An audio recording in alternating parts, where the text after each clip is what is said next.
Do that again, and you are finished. The warning cut through the table, but the waitress tilted the glass anyway, because spilling that wine was the only way to keep him alive. The glass tipped. Slow and steady, and red liquid spread across the white cloth like a signal no one else could read. Gasps rippled through the restaurant.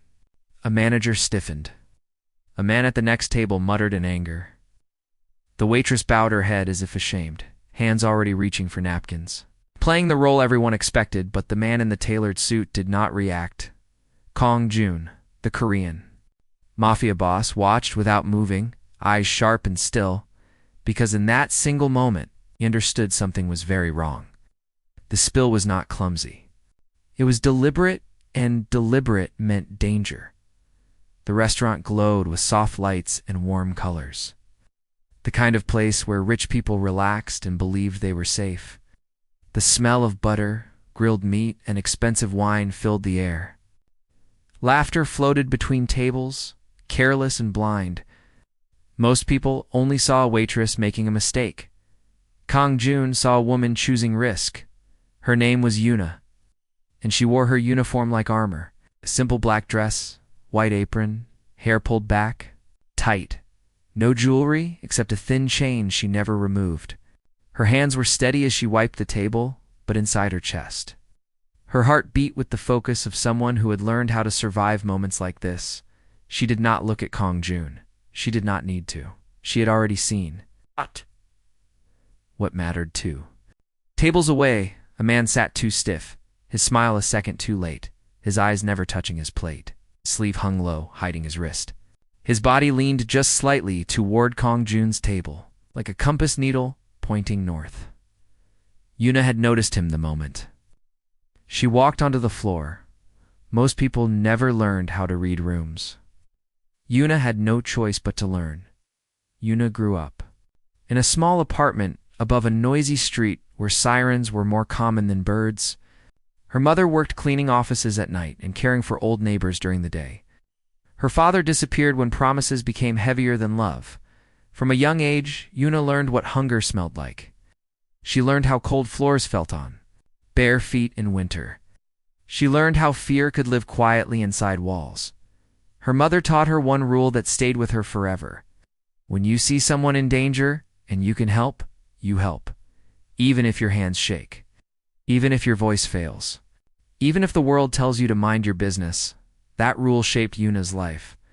She worked her way through school, waited tables at night, studied during breaks, and slept when she could.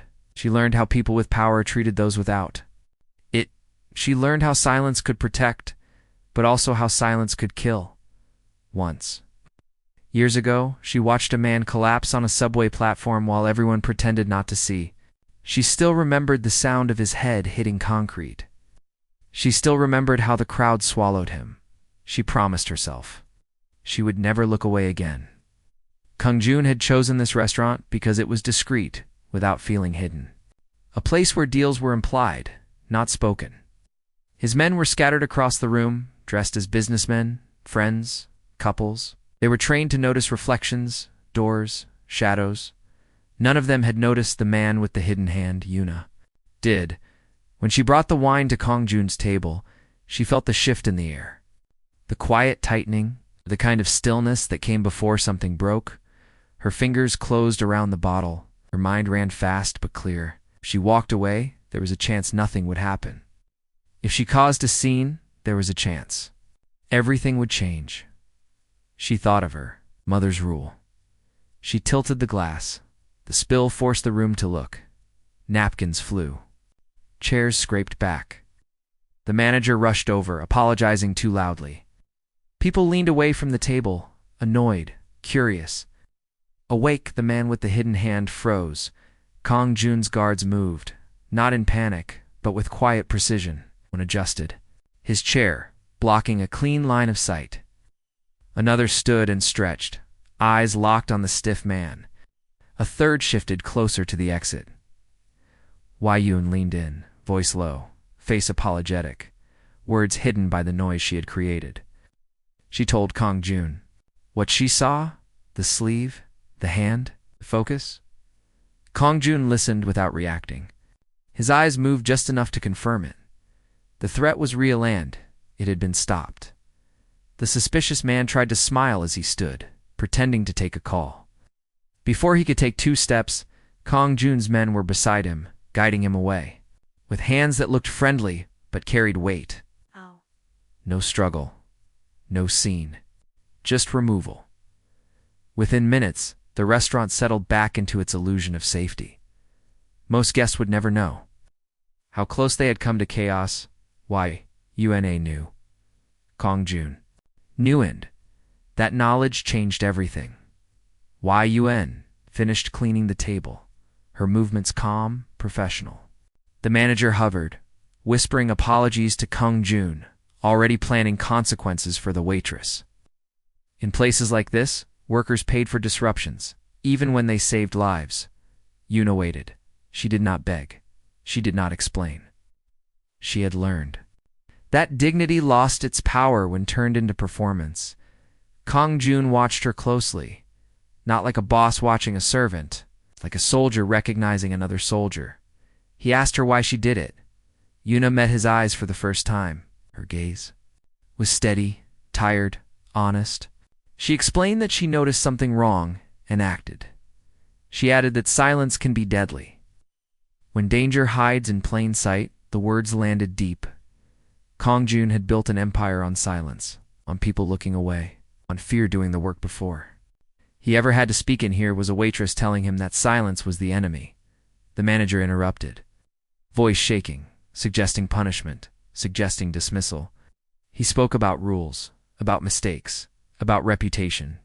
Kang Joon raised one hand. The room froze. He told the manager that if the waitress had not spilled that wine, the night would have ended very differently. He said anyone who punished her would answer to him. The manager went pale. Yuna felt her chest tighten, not with fear but with relief so strong it almost hurt.